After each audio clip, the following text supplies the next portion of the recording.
The graphics on this game are very nice. There are little tiny details throughout the game that make this very pleasant to look at. One of these details is powering up over water.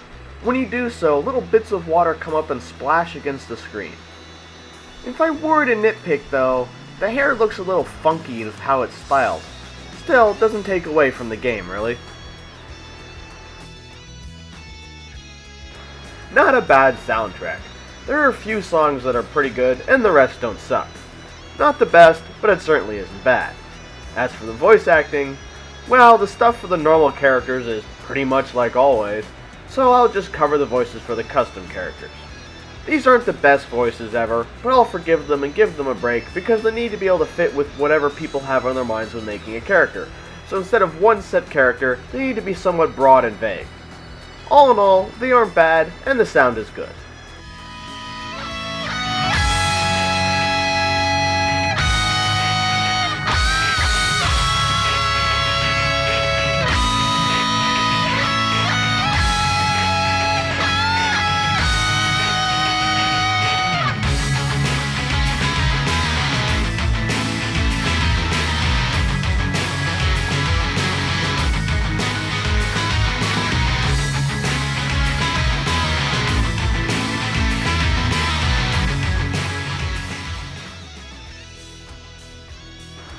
In the story mode this time, the flow of it works by flying around the map to your next objective. Once there, you fight. The fights have cutscenes that will take place as you fight. Before some fights, you will get an anime cutscene. Finally, you get a little box for the narration, though not actually narrated, to cover the backstory leading up to that fight. How does all this come together? Not as well as you'd expect. To start off, the pace of the mode is really fast. I will admit that I did skip all the boxes with the backstory, but in my defense, they scroll incredibly slow. The pace also isn't helped by skipping certain fights. This is made clear in the Boo Saga regarding a problem I will cover later on. As for the flying around the map, it's wasted. The only side quest you have is to find Dragon Balls. No other secrets on the map. You get them by fighting in a tournament, doing random battles, or just by simply finding it.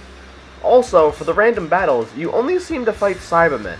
It's a waste to have a map to fly around on and then not give the player a reason to explore it. In the end, the map is more just for show. Next are the cutscenes. My personal preference is to not have animated cutscenes, but rather to have them be in-game ones and integrate them into the gameplay. I find the two styles to really clash. Plus, most of them don't really cover things the game couldn't. There are a few that do, such as the last one for the Boo Saga, but for ones like Goku transforming for the first time, they could have made one using the game's graphics and had it flow into the start of the fight. Finally, we have the boss battles. To end on a more positive note, these fights are pretty fun and are easily the high point of the story mode. The only thing I wish is the boss battles weren't limited simply to giants. Why not have a more cinematic fight for Super Saiyan Goku vs. Frieza? Overall, the story mode is good. Not great, but good. The fighting system in this game is something new. How it works is like this. There are two ranges, Blast and Melee. While in Blast range, your normal attack is firing off Ki Blast. The normal ones chain together and allow you to start a pursuit chain, while the charged one breaks your opponent's guard if blocked and gives you some spirit and lowers their ki if it hits.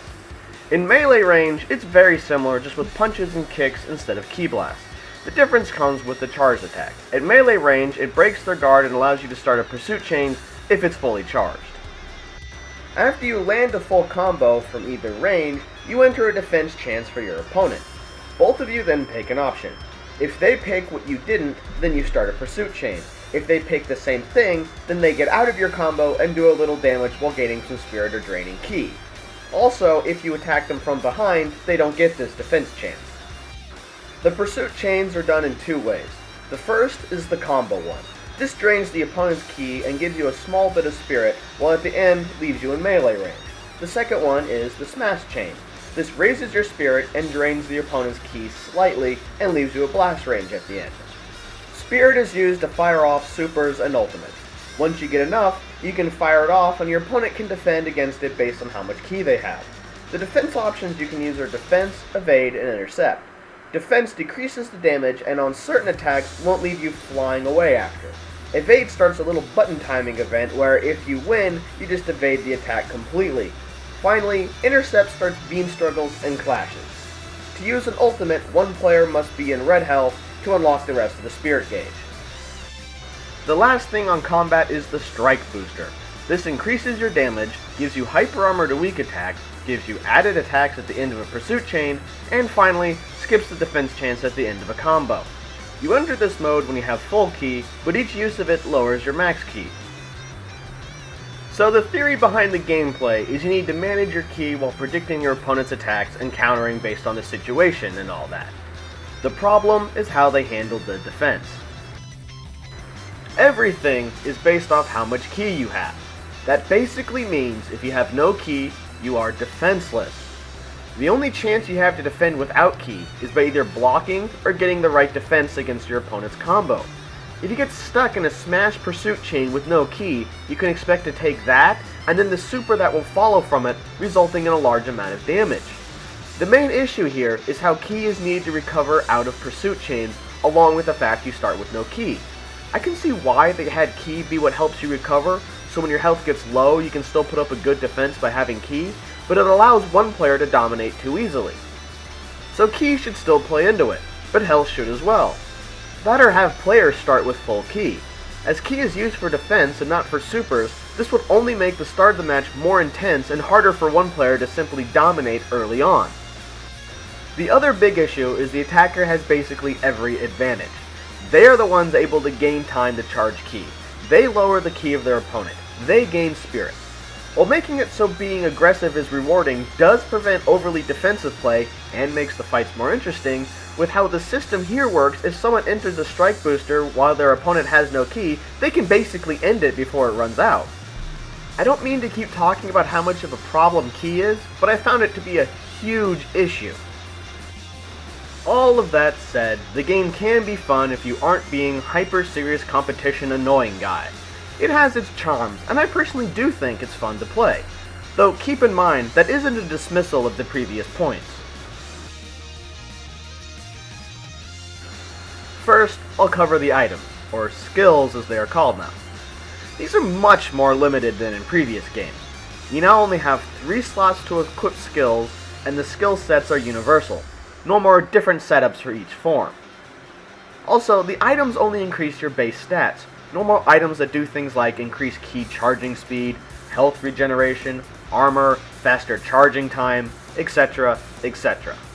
This also includes the aesthetic items such as plasma aura, unequipped scouter, and sturdy clothes. You can still equip an aura, but unless it has lightning already in it, you can't add it.